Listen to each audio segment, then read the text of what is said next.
The decision by the NRM top policy organ, the Central Executive Committee, to move the National Delegates Conference forward from April next year to 15th December this year came as no surprise. This is especially so following recent acrimony in the party, particularly on the position of Amama Mbabazi as Secretary General. If the delegates decided to reduce the discussions at Nambore to just dealing with the problem that Honorable Mbabazi may represent in terms of the succession debate in this country, they would definitely have done a disservice to the country and also done a disservice to themselves. Two critical things will be done, whether or not to retain Honorable Amama Mbabazi as the Secretary General, and then, if he's to be replaced, what method should be adopted for his replacement. The Mbabazi predicament has a precedent. Milton Obote, as president of the Uganda People's Congress, who twice ruled Uganda, are troubled with elected secretary generals like John Kakonge and Gracie Bingira. This is probably why the UPC constitution was amended to have the secretary general appointed by the party president. Because you can still appoint someone and he becomes a little problematic, depending on how much power you allow him or her to wield. Look at the UPC now. The president, in one term, shuffles secretary generals like 4 times.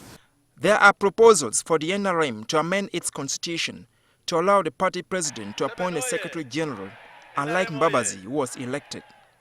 Key question that is going to emerge is, does the delegates conference of NRM actually open up these positions for competitive elections, or they are going to entrench the ring fencing, in which case it would definitely be bad news for Uganda. It is still unclear if Mbabazi will attend the national conference, since it will be held 2 weeks to the end of his leave that ends on 31st December. I can bet you'll see cameras focusing to where he will be seated. They want to see which commoners he will be seated with. Everybody will be interested in seeing who he greets, who he hugs, what kind of demeanor he exhibits.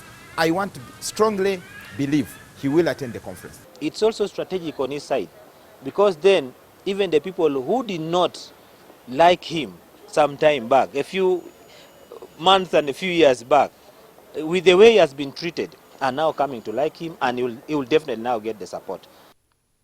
But some political commentators are convinced he will surprise many and attend. Recently, Mbabazi shunned the NRM caucus meeting for unclear reasons. Analysts say his opponents will grab the opportunity to hit at him if he skips the conference. But it will also be jubilation for those who are against him, because they will have got a chance to nail him further and present him as someone who cannot take it out of leadership, as someone who can only be there for as long as he's in charge. And I would want to believe he wants to disprove that. Since his sacking as Prime Minister on 18th September and taking leave on 20th October, Mbabazi has chosen to lie low and not say much on his woes. But whatever the outcome of the conference, Mbabazi's foes may not have a walker in dislodging him as Secretary General, due to the support base he built before his fall from grace. Moses Sakena, NTV.